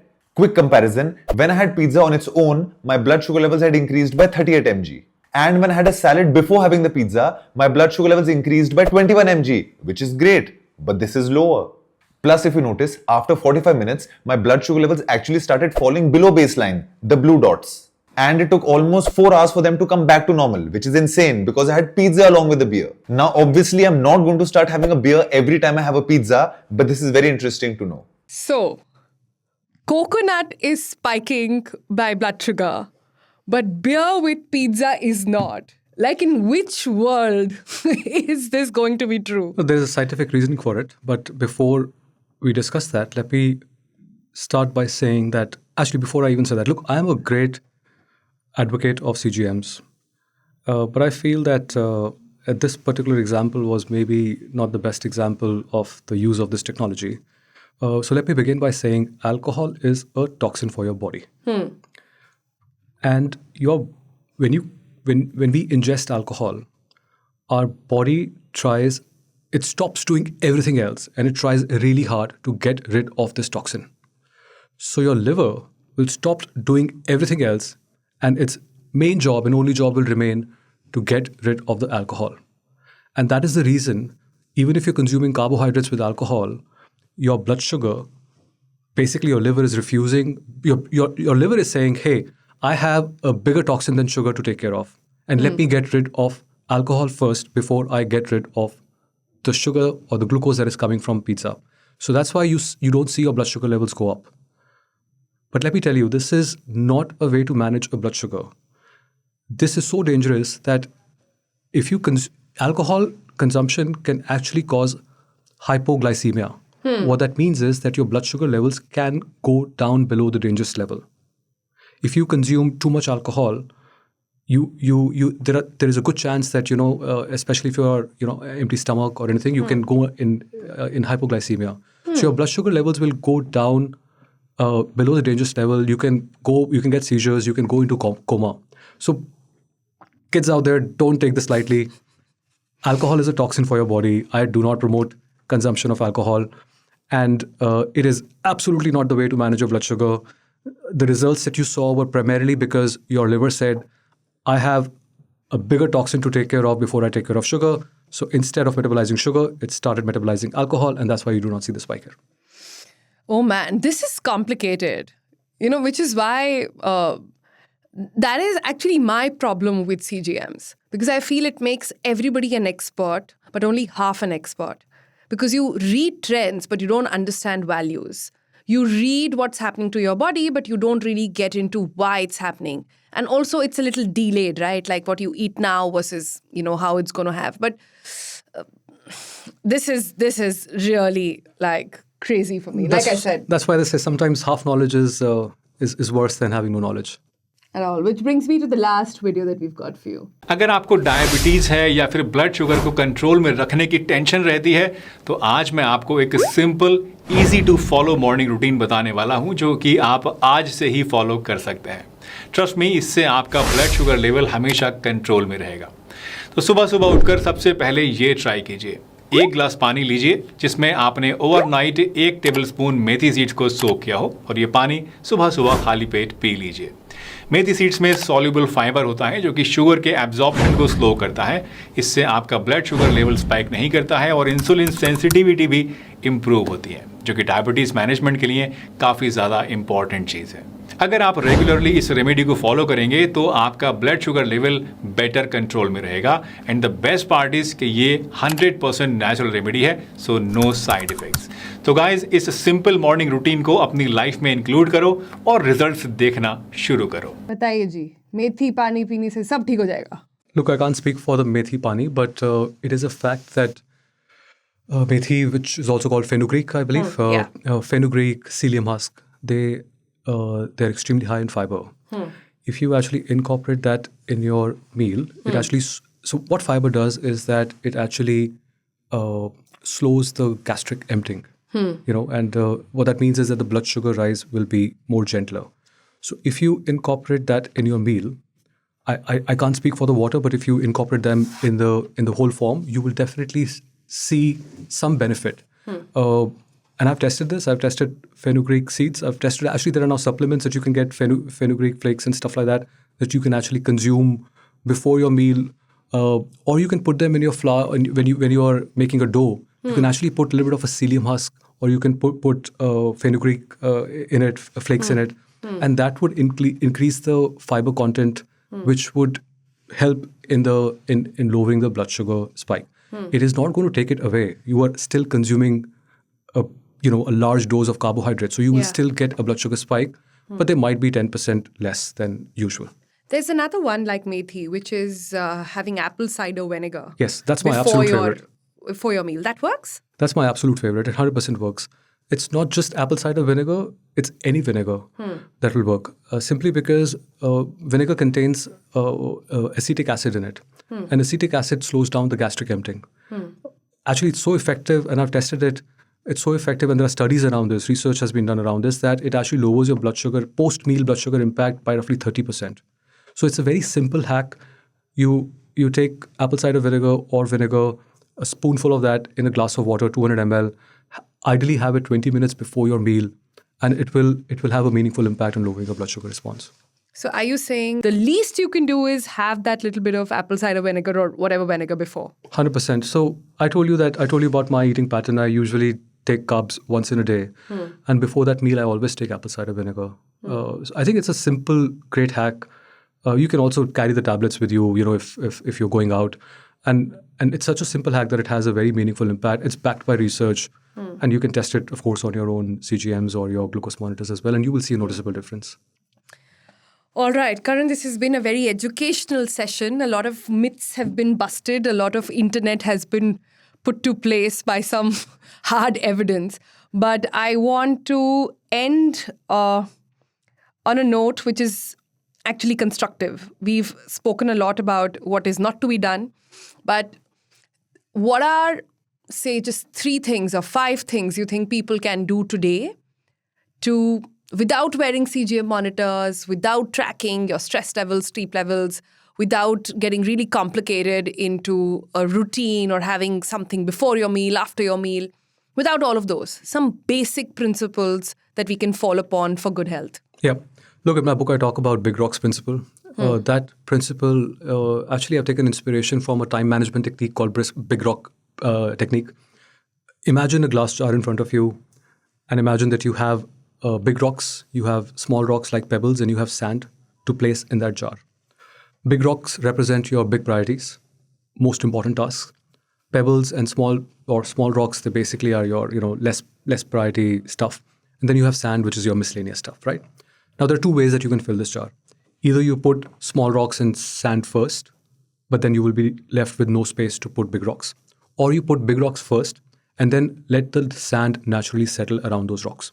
So I've taken inspiration from this time management principle, and this applies to your metabolic health as well. So there are 3 big rocks when it comes to metabolic health, which will give you 80% of the benefits. There are multiple other things that you can do, like we've seen on the internet right now, but all those things will automatically fall in place if you take care of these 3 things. Okay. And these 3 things, or these 3 big rocks, are basically your nutrition, your activity or exercise, and third is managing your stress and sleep. The reason I've chosen these as the 3 big rocks is because of the frequency and also the directness of the impact. So we all eat multiple times in a day. Some people, anywhere from 3 to 6 meals a day. So we're eating very frequently. We almost sleep every night, and we are doing some form of activity, all the time, right? So the frequency of these 3 things is quite high, and these 3 have a very direct impact on your insulin sensitivity or resistance. So that's why I've chosen these 3. Now, I'm happy to talk about each one of them one by one. Nutrition is the absolute must. If you remember from a conversation, what triggers insulin in your body? It's basically blood glucose, right? What triggers blood glucose to go up? It's basically carbohydrates. So carbohydrates are the most insulinogenic food that exists out there. And unfortunately, as per the recent study done by ICMR, 70% of our calories are coming from carbohydrates, right? Something interesting, I don't know if you know this or not, in nutritional science, carbohydrates are called non-essential. They are the only food group or nutrient group that is non-essential. Your body actually doesn't need. The amount of carbohydrates your body needs is 0. Your body is fully capable of producing its own glucose when it's needed. Yet we consume 70% of our calories from carbohydrates. Okay? And that's a pity. Then the second food group is fats. Fats cause no blood sugar spike, no insulin spike. And yet we are afraid of fats the most. The last 3-4 decades of fat phobia and low fat craze has led us to be here. And by the way, there is a recent research, or many researchers recently have actually proven that this entire fat phobia was completely useless. It was based on industry influence and wrong researches from the past. So fats is the second food group, right? And then the third macronutrient is protein, which has no impact on your glucose for most people. It has a little bit of spikes your insulin a little bit, but for a very different reason. The mechanism is very different. Yeah. It's more anabolic. It wants to promote muscle growth, and it doesn't want to store glucose or turn it into fat, basically. So it's very different. So these are the 3 food groups that we have, and everything falls within this, right? Yeah. Fiber is a carbohydrate, sugar is a carbohydrate. So basically, so carbohydrates, fats, and protein. My rule or simple rule is that you need to control your carbohydrates. You should not fear fats. In fact, you should incorporate healthy fats in your diet and prioritize protein. As long as you follow this simple rule, you will get your nutrition largely right. And that's what and we currently do the opposite of it. 70% of our calories are coming from carbohydrates. Yeah. They're not bad. I'm not saying that you should not have them, but you can you have to be strategic about them. I also have another principle when it purely comes to managing carbohydrates, which is called actually I call it a traffic light system. So I came up with this, and I said that because I wanted to simplify for people to take something with them, and every time they look at a plate which has a lot of carbohydrates, they can apply this traffic light system. So basically, like traffic light, you have red, orange, green. Now, red means stop, orange means careful, and green means go, right? You can apply the same logic to carbohydrates. Let's start with the green zone first. So green carbohydrates are basically 3 food groups: vegetables, fruits, and legumes. Okay. You can have them generously if you're metabolically fit. If you're metabolically compromised or if you have some dysfunction, then go easy on fruits because fruits tend to have a lot of sugar in them. But otherwise, you can have these three generously.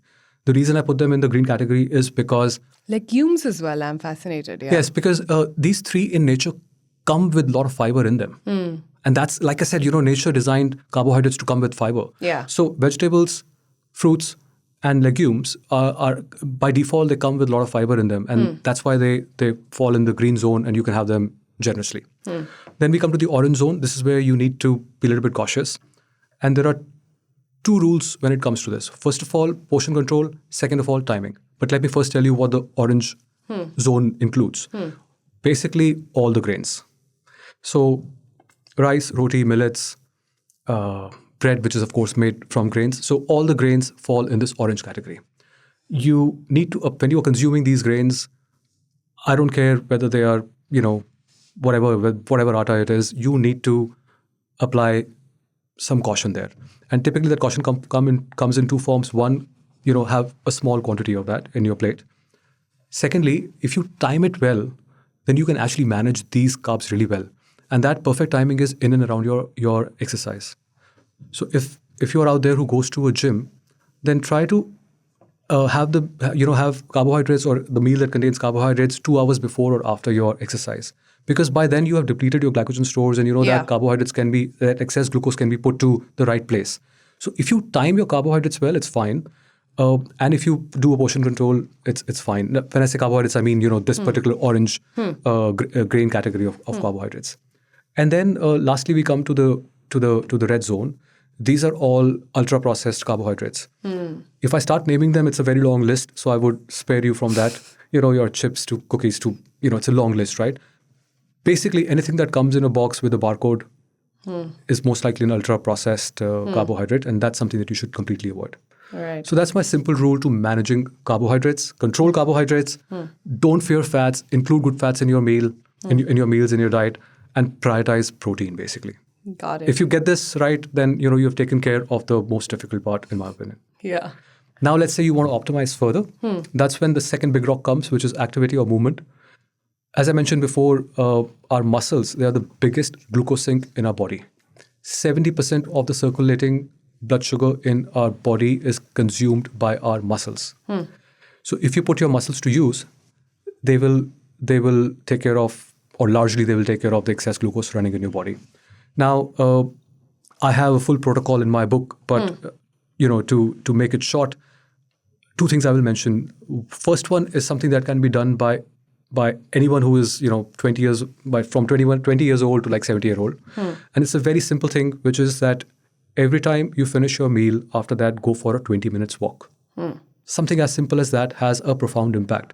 I have measured this myself on my own. I had a dinner once, which was a couple of two rotis with some sabji. I don't remember which one it was. My blood sugar went up to 150 something. And I after the meal, I basically sat on my couch and watched Netflix. The next day, I had the exact same meal, exact same proportion, exact same sabji. Even the quantity was controlled. And instead of sitting on my couch, I decided to go out and do a walk, 20-minute walk. And my blood sugar went up by only 135. It went up to 135. So that's 20% reduction by doing such a simple thing. And this is something that everyone can do. From a 10-year-old to a 70-year-old, can most of them can go for a simple walk. So I think this small thing will have a really big impact. Go for a 20-minute walk after every meal. Now, if you want to optimize this even further, the research suggests that, of course, first of all, I believe that the best exercise is the one that you will do consistently. Yeah. So do whatever you like, whether it's swimming, whether it's running, or whether it's gym, whatever. Do whatever you like, and all of that is going to help you make more insulin sensitive. And if you're insulin resistant, it's going to help you reverse that. So whatever you can do consistently, please do that. But the research suggests that if you do strength training, that has a profound impact on your insulin sensitivity. The simple logic is that you're putting your muscles to use, which you tend to do less when you're doing aerobic or when you're doing cardio exercise. When you're doing strength training, then you are training your muscles essentially. So that means that you are depleting the muscle glycogen store. So now that store is depleted and your muscles have greater capacity to absorb the glucose that is running in your bloodstream. Yeah. Second thing, what happens when you do So related. Everything is an orchestra. Yeah. Second thing, what you can do, or what it does is that when you strength train, you also gain your muscle mass, right? So your muscles become bigger, which basically means that now you have a bigger sink for the disposal of glucose. So strength training by research shows that it has a more profound impact than any other exercise. Typically, ideally, you want to incorporate, 45 minutes strength training session 3 to 4 times a week, and that would take care of your metabolic That's your health. second rock. The third Absolutely. one is sleep. Well, before we get to the sleep, because these are interconnected, stress and sleep. So managing your stress is super important. Look, we have certain stress hormones in our body. For example, cortisol is a stress hormone. And then we have, some countries call it epinephrine or adrenal. That is also, a stress hormone in our body. Now, these hormones exist for a very good reason. If they're not to be vilified. If they're not there, then there are other health problems that can associate. So cortisol is extremely important. The reason our body has this is because the way we evolved, for example, if you go back centuries ago, let's say you are in a wild and you confront, a lion in front of you, you need to protect yourself, and for that you need instant energy. So that means you are in an acute stress because you see a lion in front of you, and your body would then produce these stress hormones. What these stress hormones will do, they will actually suddenly they will increase the glucose levels in your body and give you the energy to run, basically. That is why this sophisticated system was designed. Of course, this is a very simple explanation. It's far more nuanced, but you get the idea, right? So unfortunately, in the modern world, we find ourselves in a chronically stressed environment. So our stress hormones are chronically elevated, but that's not what our bodies were designed to be. If your cortisol levels are chronically high, it's going to suppress the effect of insulin. Because insulin, if you remember, it wants to bring our glucose down, whereas cortisol wants to bring it up. So now you have two opposing forces competing with each other. And that deeply impacts your insulin sensitivity, and stress is one of the major causes for insulin resistance. Now, you can manage stress through multiple ways. I've included the protocol in my book. You can actually incorporate right breathing technique to get rid of the acute stress. You can also, I also suggest dopamine fasting, because we live in a world where we have constant dopamine hits through our small little device that we carry in our pocket. The constant stream of notifications and reels and stuff that keeps us alert all the time, and it keeps our if you're alert all the time, then you're essentially Dopamine fasting, meaning get bored. Yeah, get bored. Yeah, take a fast from dopamine, and you don't have to do it for weeks or so. You can have a simple rule. Maybe stop watching your screen 2 hours before you go to bed. That'll provide some reset, right? So these are some of the ways that you can manage your stress, and I have some more protocols in the book. Yeah. But one of the most effective ways to manage stress is through sleep. Sleep is your natural reset. And unfortunately, we live in an age of hustle, and we believe sleep is not important. Sleep is incredibly important. There's a study that I've cited in the book which actually shows that one night of bad sleep can cause 30% makes you 30% less insulin sensitive the next day. One night of bad sleep. So sleep is incredibly important. And if you look at our circadian rhythm, it's also perfect orchestration of hormones. In the morning before we get up, our cortisol levels start to go up because they need to provide energy for the day. And when we get up, our cortisol levels are at its peak, and throughout the day they start to come down. And by the time you're about to you're ready to go to sleep, your cortisol levels are at the lowest, and that's when your melatonin levels start to go up, and they stay up, and then they come down at the end of night. Now, when we have an irregular sleeping pattern, this entire system is then broken. But isn't the requirement for sleep different for different people? I mean, we all know of people who thrive on saying, "मैं तो सिर्फ 4 घंटे सोता हूँ." Yeah, I can survive on that. The research will tell you otherwise. I have cited this in my book. This research actually says that for optimal metabolic health, you need 7 to 9 hours of sleep, anywhere between 7 to 9 hours, and everyone needs that. It could be 7 for some, it could be 9 for some, but that's the range that you need for optimal metabolic health. So sleep is a really, really important element of your metabolic health in helping you reset and also resetting your stress levels. So these are my 3 big rocks. Of course, there are multiple other things that you can do, but honestly, if you don't get these 3 right, if you don't manage your stress levels, if you don't get your sleep under control, if you are sedentary, and if your nutrition is all over the place, then that will have a meaningful impact on your insulin sensitivity. All right, so that's a wrap from us then. And I think the big takeaway is that today we live in a day and age where you don't need to be sick for you to address issues. There are so many, we live in beautiful times where there are biomarkers available, there are hacks available, there is education now for you to ensure that you just don't expand your lifespan, but actually expand your health span. And also now enough and more information out there to ensure that you don't see your doctor, because that's really where the key is. Thank you so much, Karan, and It's my pleasure. congratulations on the book. Thank you so much.